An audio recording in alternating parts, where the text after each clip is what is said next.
Layanan apa saja yang bisa dilayani terlebih di RS Indriati Solo Baru ini? Silakan dokter. Jadi memang PET scan ini kan juga pertama di Jawa Tengah juga ya, yang dimiliki oleh Rumah Sakit Indriati Solo Baru.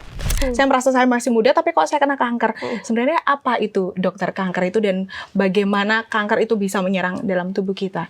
Halo Tribuners, apa kabar Anda hari ini? Senang sekali saya Linda Panca bisa kembali hadir menemani Anda di sesuatu hal yang berbeda. Kali ini saya bersama dengan narasumber yang sudah hadir di studio Tribun News. Lebih lanjut kita akan berbincang bersama Dokter Patris yang sudah hadir di studio Tribun kali ini. Kita sapa ya.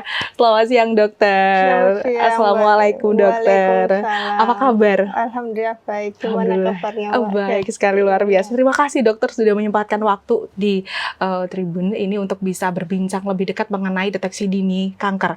Saya sendiri juga takut banget nih dok, dengar kalimat kanker gitu ya. Iya, betul. Dan itu kita tahu itu adalah penyakit yang mematikan di seluruh dunia, ya itu termasuk penyakit yang ditakuti dan nomor satu mematikan begitu ya. Dan itu bisa menyerang siapa saja begitu ya dokter ya. Betul, tidak memandang itu laki-laki atau perempuan usianya berapa, semua bisa terkena penyakit itu. Lalu bagaimana cara mendeteksinya agar kita tidak terkena kanker itu? Ini spesialisnya ada di sini. Baik, sebelum kita ngobrol lebih lanjut lagi mengenai kanker ini sendiri dengan tema di kesempatan kali ini adalah PET scan Tribuners, di mana deteksi kanker lebih akurat. Ini dia bersama Dokter Patricia. Baik, kalau ada pepatah bilang tak kenal maka tak sayang, berarti kita kenalan dulu sama Dokter Patricia ya. Dokter Patricia ini adalah sebagai spesialis dokter kedokteran nuklir di RS Indriati Solo Baru ya.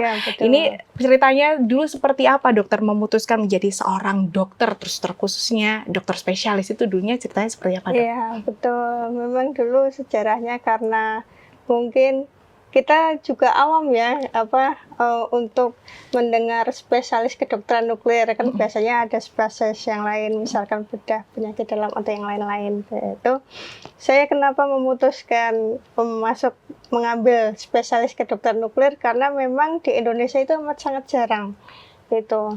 Karena mungkin se-Indonesia ada 65-an atau 70 orang gitu se-Indonesia. Padahal penduduk Indonesia itu kan 280 ya gitu. Jadi mungkin masih amat kurang untuk mengcover semuanya. Dan memang menariknya di kedokteran nuklir ini kita bisa untuk mendeteksi dini suatu penyakit gitu. Karena kedokteran nuklir itu kan suatu cabang ilmu kedokteran yang menggunakan sumber radiasi terbuka yang kita bisa untuk merunut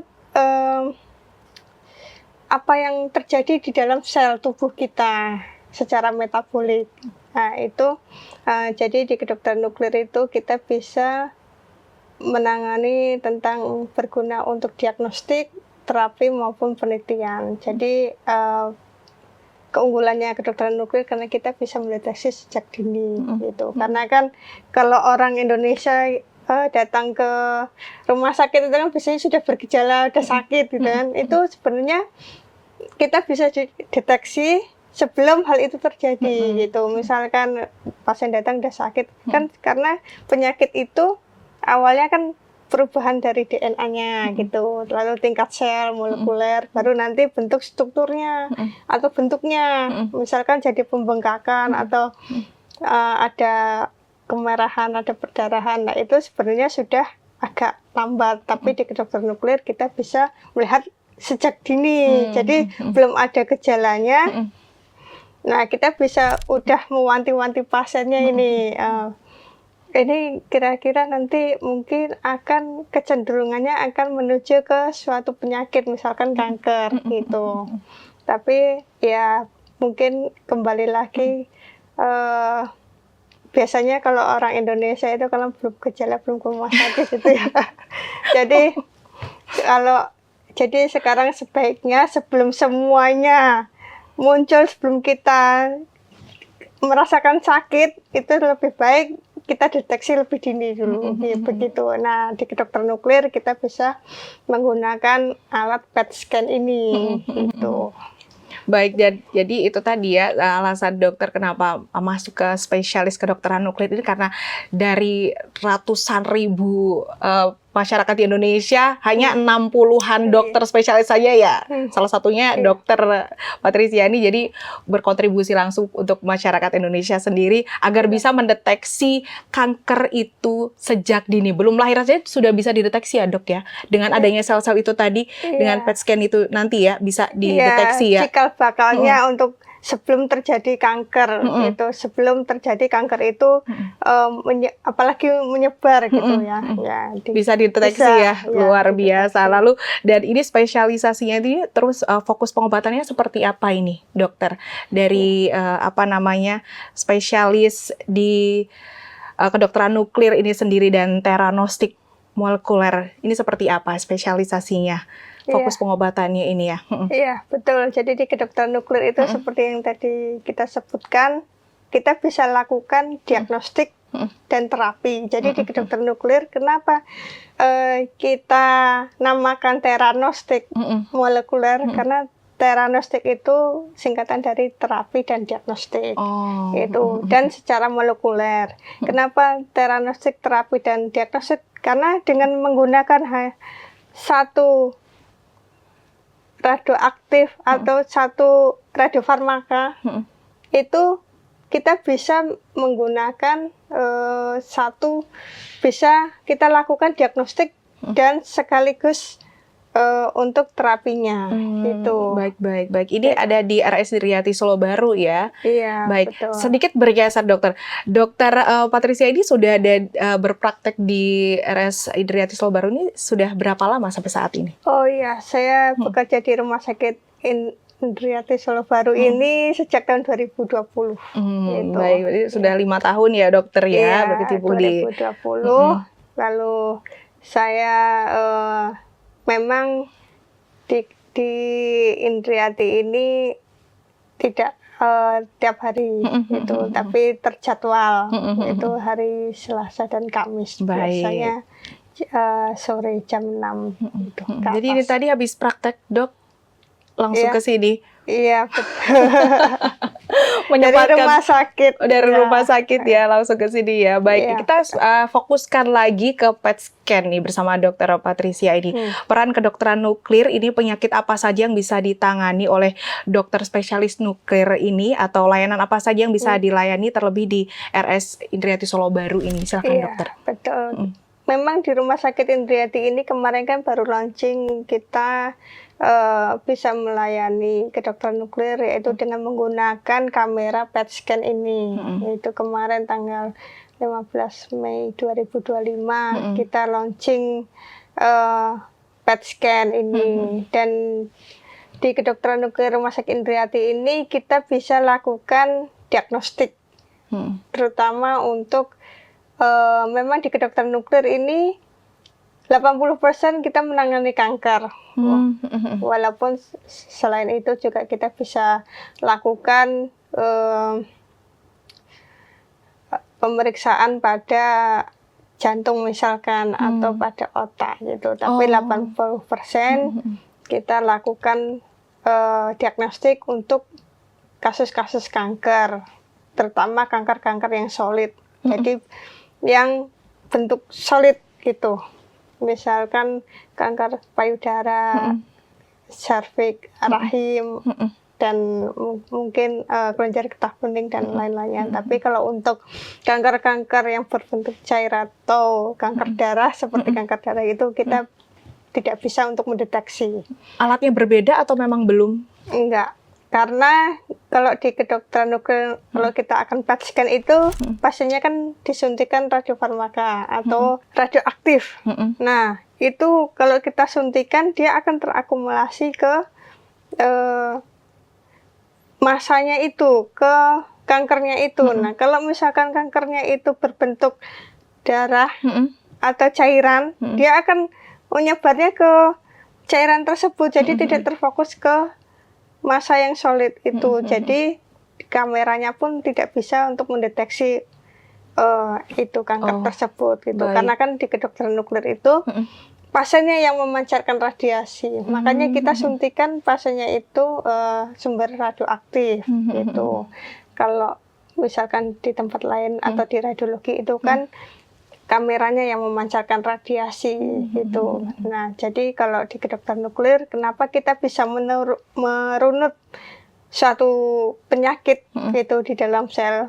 Nah, itu karena kita suntikan radioaktifnya itu lalu ditangkap oleh kameranya gitu. Jadi kita bisa melacak ini yang kita suntikan larinya kemana gitu. Jadi kita bisa melihat aktivitas di dalam sel tersebut gitu. Baik, secanggih itu ya, itu apa namanya saat ini inovasi-inovasi peralatan kedokteran yang memang sudah mutakhir begitu ya. Lalu ini berarti tidak hanya dikhususkan bagi kanker saja, Betul. tapi seluruh kanker yang solid itu tadi ya dokter ya, yang tidak bisa hanyalah yang berupa cairan begitu ya.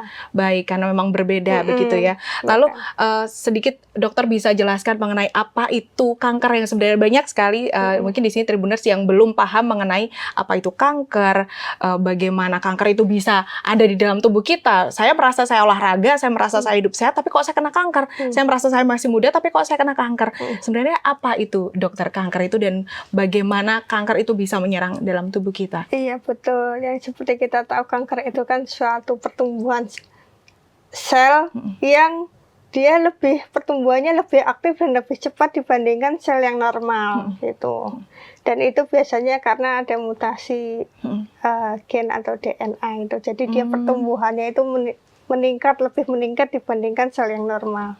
Dan itu juga banyak dari berbagai faktor penyebabnya, misalkan eksternal maupun internal gitu. Kalau internal ya dari diri kita, misalkan mungkin dulu ada genetiknya atau mungkin dulu orang tuanya atau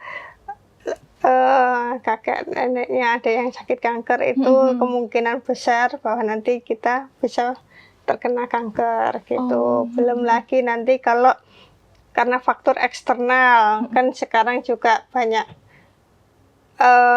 polusi, banyak radikal bebas gitu kan, itu juga berpengaruh gitu. Atau gaya hidup kita yang tidak sehat, atau misalkan ya olahraga kurang atau gimana, atau dari makanan, kan sekarang juga banyak makanan-makanan yang kalau istilahnya itu ultra processed food itu ya, itu juga bisa berpengaruh, yang mungkin secara genetik kita tidak ada, karena mungkin gaya hidup kita yang olahraga kurang, terus makanan tidak dijaga atau gimana, nanti itu akan bisa timbul gitu. Baik, jadi dari segala faktor bisa menimbulkan adanya kanker itu sendiri ya, walaupun kita silsilah dari keluarga tidak ada ya yang penyakit kanker, tapi kalau gaya hidup kita makanannya junk food semua ya, instan semua itu bisa memicu memicu tumbuhnya kanker gitu. Baik. Betul. Lalu ciri-ciri yang bisa kita deteksi secara alamiah dari dalam tubuh kita sendiri bisa mendeteksi, oh ini tuh kayaknya kanker deh, atau apa. Sebenarnya manusia bisa mendeteksi itu nggak sih dok? Ciri-cirinya apa? Edukasinya untuk Tribuners ini, silakan dokter, mengenai kanker itu sendiri yang ada dalam tubuh kita.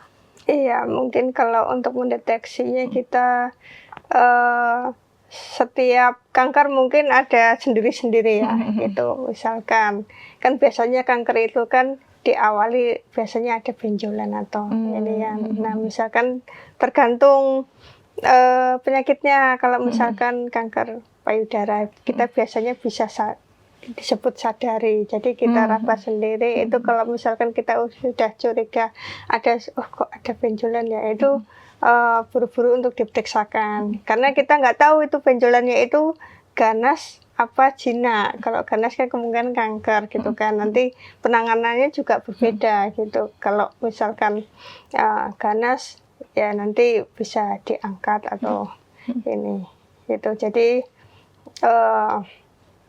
untuk ya kita lebih aware untuk diri kita sendiri lah gitu. Kalau misalkan kita ada suatu perubahan di tubuh kita, misalkan ada benjolan atau apa, itu kita harus waspada gitu. Dan biasanya ini kalau kanker itu tidak ada rasa sakit ya gitu. Kalau sakit biasanya karena infeksi atau apa gitu.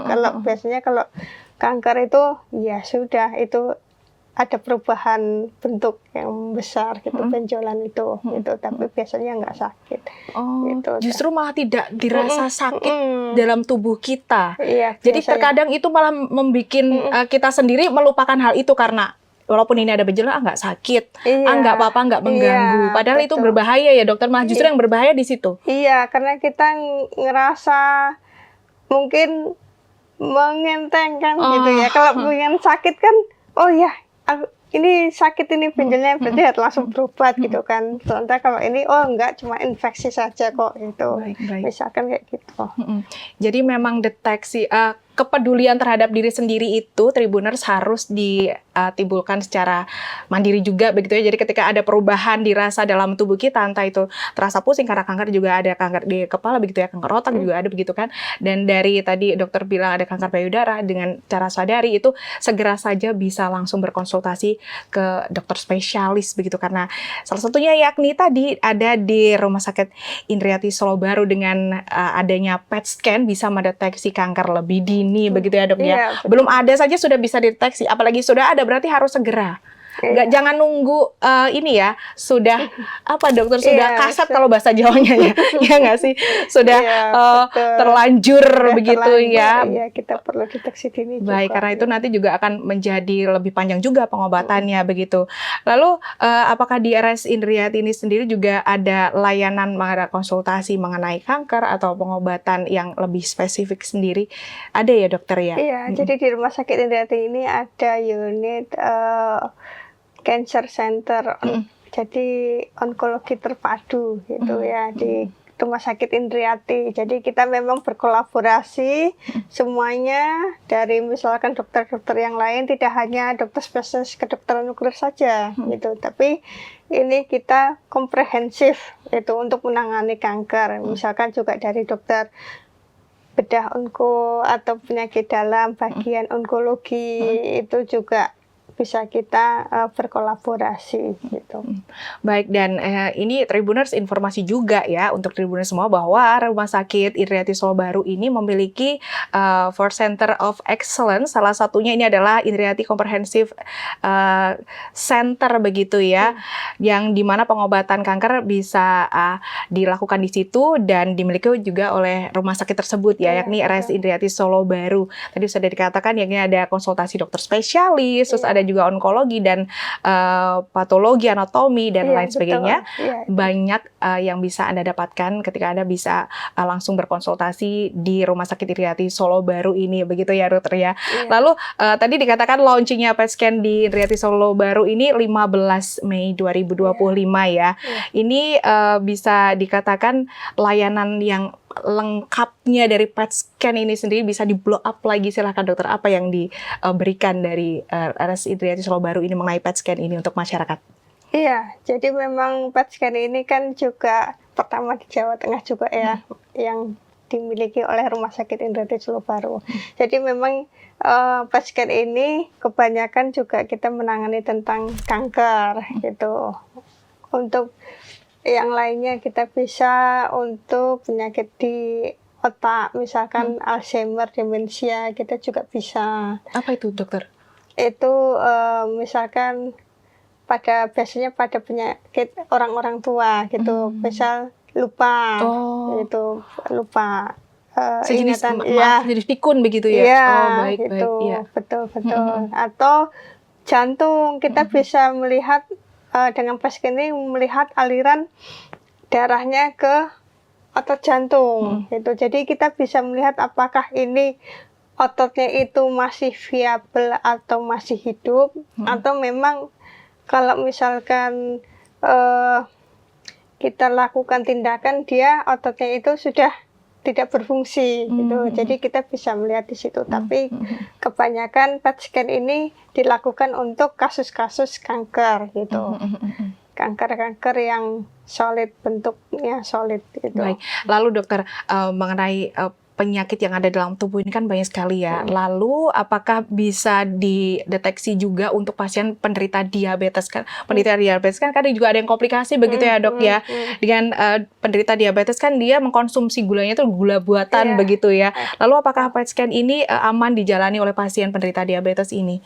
Iya betul. Jadi di Rumah Sakit Indriati ini kita menggunakan radioaktif ya, dengan menggunakan yang namanya F18 FDG. F18 FDG ini memang metabolismenya atau cara kerjanya itu seperti gula itu. Jadi memang khususnya pada pasien-pasien yang diabetes kita memang dilakukan persiapan gitu. Untuk melakukan pemeriksaan PET scan itu kita memang memerlukan suatu persiapan gitu kan, seperti pasiennya harus berpuasa gitu.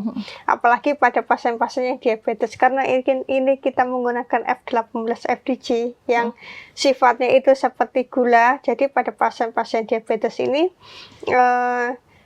kita anjurkan kalau dia mengkonsumsi obat-obat anti diabetes itu di stop dulu gitu.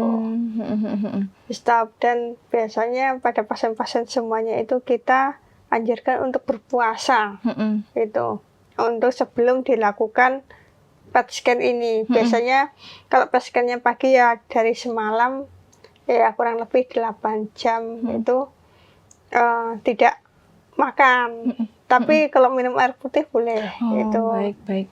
Jadi jangan makan dulu, apalagi makan karbohidrat gitu. Itu jangan, karena mempengaruhi. Pengaruhnya apa? Bukan pengaruh karena penyakitnya atau apa, tapi karena pengaruh nanti hasilnya scan-nya itu kurang gitu. Kurang maksimal. Iya. Baik, gitu. Jadi kita bacanya nanti agak susah gitu.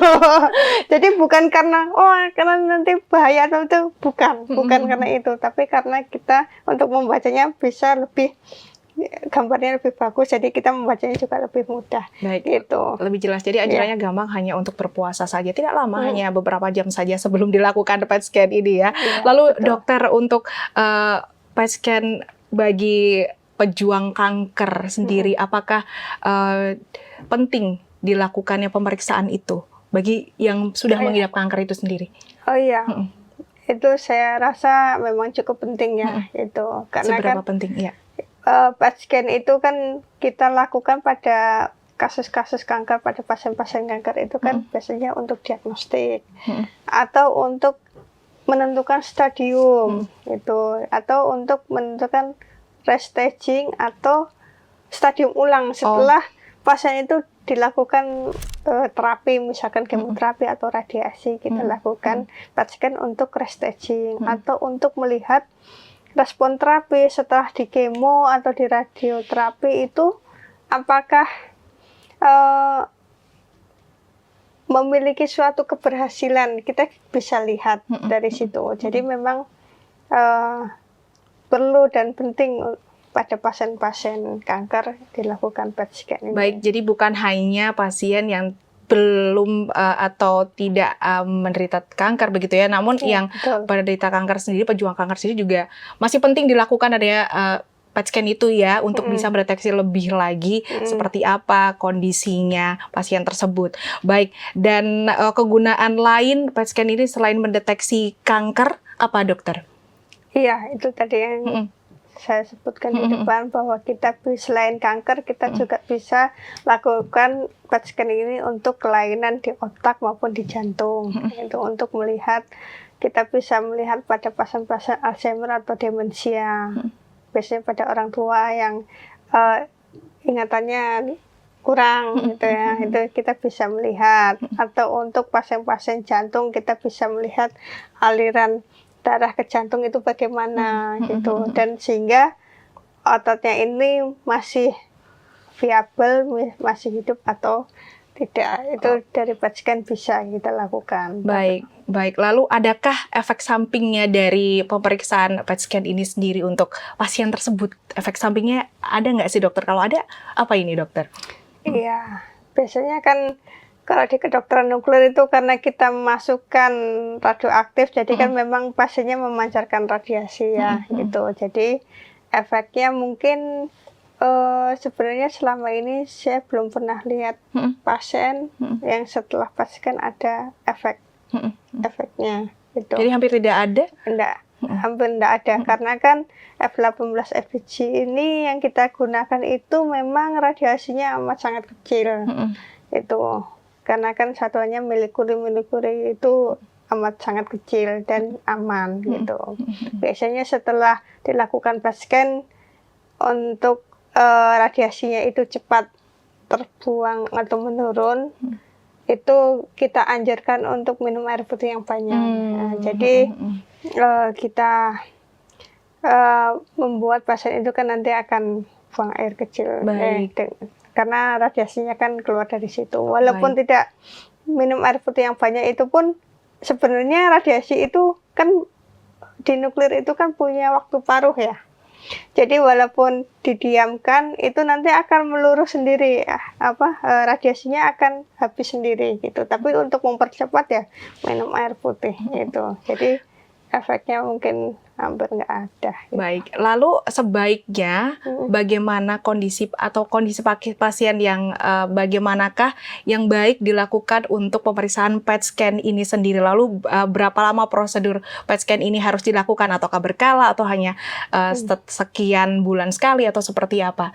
Iya, jadi kalau PET scan dilakukan itu saat mungkin kita pada orang yang belum terdeteksi kanker, mungkin kalau misal orang tua kita atau kakek nenek kita ada mengalami suatu kanker, kita boleh, kalau misalkan saya perlu untuk mengetahui apakah saya ini dari genetik itu ya, tadi, itu kanker apa enggak, kita bisa lakukan dengan menggunakan PET scan ini. Apalagi pada penderita kanker. Pada penderita kanker itu memang sepertinya perlu gitu. Karena kan sudah terkena kanker, jadi kita bisa untuk ya selain mendiagnosis ya itu tadi untuk stadium. Karena di kedokteran nuklir dengan menggunakan PET scan ini kan kita scan-nya itu dari ujung kepala sampai ujung kaki. Sedangkan stadium itu komponennya itu kita lihat keganasannya, masanya itu. Lalu apakah ada keterlibatan dari kelenjar getah bening atau sudah menyebar kemana gitu, menyebar ke jauh, organ yang jauh atau enggak. Nah itu di PET scan kita bisa melihat semuanya gitu, jadi enggak satu-satu gitu, karena kan kita scan-nya dari seluruh tubuh, jadi semua komponen itu bisa kita penuhi gitu, jadi bisa untuk melihat stadium. Lalu berapa lama kurun waktu yang harus dilakukan PET scan itu? Berkala ataukah hanya cukup satu kali saja? Kalau berapa kali PET scan, biasanya kita lihat dokter yang menangani pasien itu. Misalkan, oh ini saya mau lihat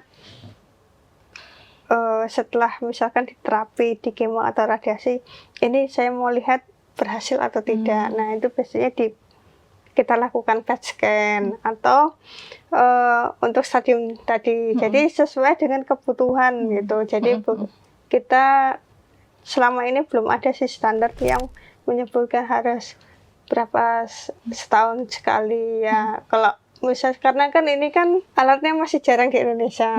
Lalu mungkin dari harganya juga. Itu keterbatasannya dari PET scan. Jadi mungkin ya kalau misalkan screening yang perlu ya, kalau amat sangat perlu ya dilakukan PET scan gitu. Jadi sesuai kebutuhannya gitu. Sesuai kebutuhannya. Dan ini perlu dicatat ya Tribuners, karena di Indonesia sendiri jarang alat tersebut, dan di Jawa Tengah di Solo Baru ini yang ada hanya di RS Indriati Solo Baru. Jadi nanti segera saja habis ini langsung bisa deteksi dini ke RS Indriati Solo Baru ya. Kita lanjut ke pertanyaan selanjutnya. Baik, untuk PET scan ini sendiri apakah bisa dilakukan di semua usia, bahkan ibu hamil? Apakah boleh?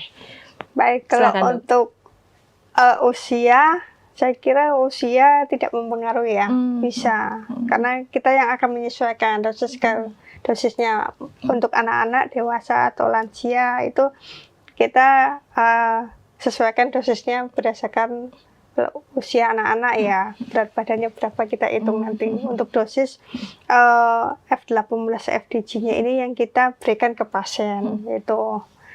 Nah, kalau untuk ibu hamil dan ibu menyusui ya, itu adalah sebaiknya jangan dilakukan PET scan itu, karena kan kita menggunakan radiasi, karena ibu hamil kan kita tidak tahu kondisi ibu dan bayinya gitu kan ya kita jaga-jaga aja gitu kan, walaupun memang belum ada bukti gitu, tapi kan kita lebih waspada, mencegah kan lebih baik gitu kan. Ya sudah, kalau ibu hamil sebaiknya tidak dilakukan PET scan ibu hamil dan menyusui itu. Baik, jadi ini untuk ibu hamil dan menyusui disarankan setelah melalui fase tersebut begitu ya? Iya. Setelah menyusui Betul. dan setelah melahirkan tentunya itu baru bisa dilakukan PET scan itu. Iya. Baik. Untuk mencegah, untuk menghindari hal-hal yang tidak kita inginkan kan gitu. Baik, itu perlu dicatat ya Tribuners ya. Lalu dokter, untuk apa yang perlu dilakukan dan perhatikan pasien setelah menjalani pemeriksaan PET scan ini sendiri? Jadi mungkin untuk warning kita sendiri, saya habis PET scan nih, saya udah dapat hasilnya seperti ini. Pasien itu harus seperti apa Ya, yang disarankan? Untuk pasiennya sendiri, kalau untuk setelah dilakukan PET scan itu ya sudah itu, misalkan ya minum air putih yang banyak gitu ya. Dan sebenarnya untuk lingkungan sekitar masih aman kok, radiasi yang dia dapat itu kan itu masih aman untuk sekitarnya. Kalau untuk nanti hasilnya PET scan-nya itu ya nanti tergantung hasilnya gitu kan, biasanya nanti yang menangani itu kan dokter, misalkan dokter bedah onkologinya itu nanti setelah mendapatkan hasil PET scan dari kami itu kan nanti dikembalikan ke dokternya lagi nanti, jadi dokternya jadi kita bisa membantu untuk menangani pasien-pasien kanker yang lebih tepat gitu. Misalkan pada pasien kanker yang setelah terapi kemo atau radioterapi, ternyata setelah di kemo, setelah di PET scan kok masih ada terdeteksi misalkan kankernya itu. Nah, kan dokternya jadi bisa merubah regimen kemoterapinya, diganti regimen obat yang lain atau kemo yang lain. Jadi penanganannya itu lebih tepat gitu. Jadi memang PET scan ini bisa amat sangat membantu dalam manajemen terapi pasien itu. Gitu. Disesuaikan dari kebutuhan pasien itu sendiri ya dokter, betul, ya. Baik, betul. jadi PET scan ini aman dilakukan bagi yang sudah terdeteksi kanker maupun yang belum sama sekali, dan sangat aman. Lalu untuk pasien-pasien sendiri, bahkan Tribuners sendiri ini dokter bisa diinformasikan jikalau Tribuners ini ingin memeriksakan diri dengan PET scan ini ke Rumah Sakit Indriati Solo Baru, ini harus bagaimana caranya ini dokter? Silakan dokter bisa memberikan informasi tersebut kepada Tribuners, silakan dokter. Iya, baik, memang PET scan ini pertama di Jawa Tengah, terutama di Rumah Sakit Indriati ya. Biasanya kalau untuk misalkan ada yang ingin dilakukan PET scan, itu biasanya bisa langsung datang ke Rumah Sakit Indriati, dan biasanya kita jadwalkan terlebih dahulu gitu, karena kan memerlukan satu persiapan tadi, misalkan puasa atau yang lainnya kan kita perlu tanya-tanya juga ke pasiennya. Jadi memang ke Rumah Sakit Indriati, lalu kita jadwalkan kapan dan kita siapkan. Jadi nanti waktu kita jadwalkan pasien datang itu sudah memenuhi syarat semuanya. Jadi tinggal kita lakukan PET scan itu. Baik, jadi perlu dicatat ya Tribuners untuk dijadwalkan terlebih dahulu. Jadi Tribuners bisa sekali catat nih sekarang nomornya Alinda sebutin ya. Ini bisa catat langsung hotline-nya reservasi di RS Indriati Solo Baru itu di 085138093775. Sekali lagi di 085138093775. Tribuners bisa menanyakan hal-hal mengenai PET scan tersebut di Rumah Sakit Indriati Solo Baru lewat WhatsApp tentunya ya. Baik, dan tidak terasa ini Tribuners, Dokter Patricia ini sudah habis waktunya. Saya masih banyak sekali pertanyaannya, namun karena waktunya terbatas ya dokter ya, kita akan bertemu lagi di lain kesempatan. Dan terima kasih untuk waktunya, penjelasannya. Jangan bosan-bosan untuk mampir ke sini lagi. Oh iya, baik. Untuk bisa memberikan edukasi kesehatan kepada Tribuners. Terima kasih dokter atas waktunya, sukses semua pekerjaannya dokter dan dilancarkan. Terima kasih. Baik. Ya, demikian tadi Tribuners perbincangan saya bersama Dr. Patricia Marina SPKNT MFAN MB. Beliau adalah dokter spesialis kedokteran nuklir dan teronostik molekuler RS Indriati Solo Baru. Di mana kita baru saja berbicara mengenai PET scan yang ada di RS Indriati Solo Baru ya. Dan ini perlu di-note, mencegah lebih baik daripada mengobati. Jadi kita peduli terhadap tubuh kita agar terhindar dari penyakit-penyakit yang membahayakan bahkan mematikan untuk kita sendiri. Baik, demikian tadi perbincangan saya bersama dokter spesialis yang luar biasa. Saya Alinda Panca pamit undur diri dalam bincang bareng kali ini. Terima kasih kebersamaan Anda. Bertemu di lain kesempatan. Sampai jumpa. Jaga kesehatan ya Tribuners. Dadah.